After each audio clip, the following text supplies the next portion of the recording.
जय हिंद दोस्तों। तो बच्चों आज पढ़ा रहे हैं इंपरेटिव सेंटेंस।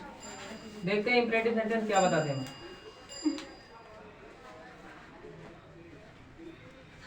इंपरेटिव सेंटेंस,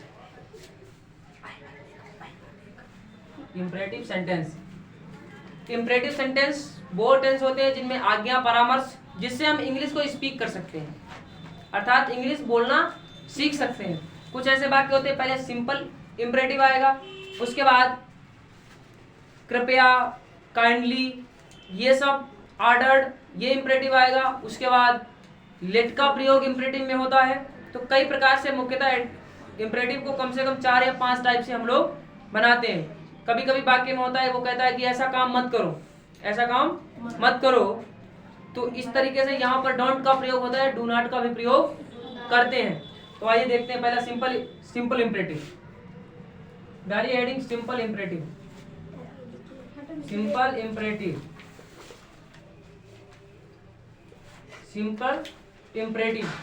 इसका जो फार्मूला है वो लिखिए। रूल नंबर वन क्या है? वर्ब की first form plus O plus other word.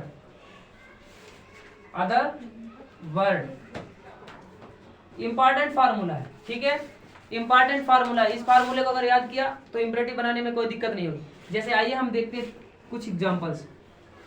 जैसे खड़े हो जाओ, खड़े हो जाओ, बैठ जाओ, बैठ जाओ।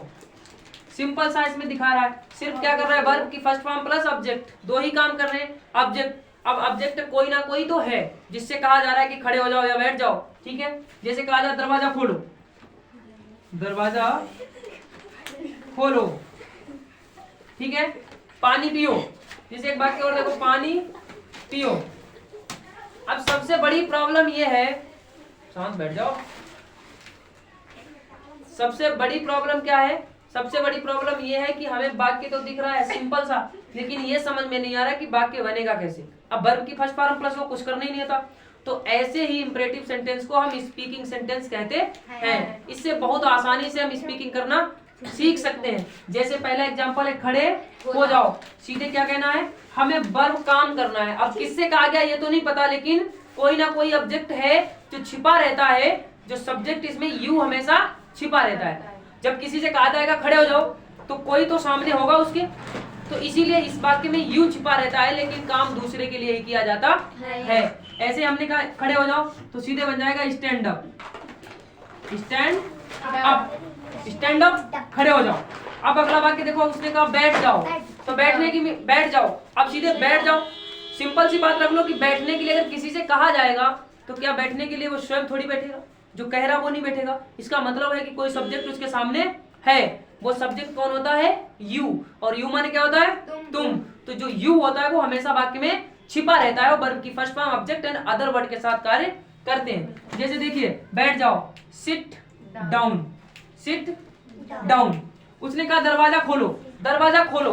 अब सिंपल सी बात है, दरवाजा खोलो बहुत आसानी से दिख रहा है, लेकिन जिसको फार्मूला नहीं पता या जिसको सूत्र नहीं पता तो वो आसानी से इसको नहीं बना सकता। दरवाजा खोलो, खोलने की मीनिंग क्या होती है, open, open the door, open the door, दरवाजा खोलो। अगला वाक्य, जैसे उसने कहा पानी पियो, पानी पियो, बहुत आसान वाक्य है, drink the water, drink the water, WATR, water. Clear?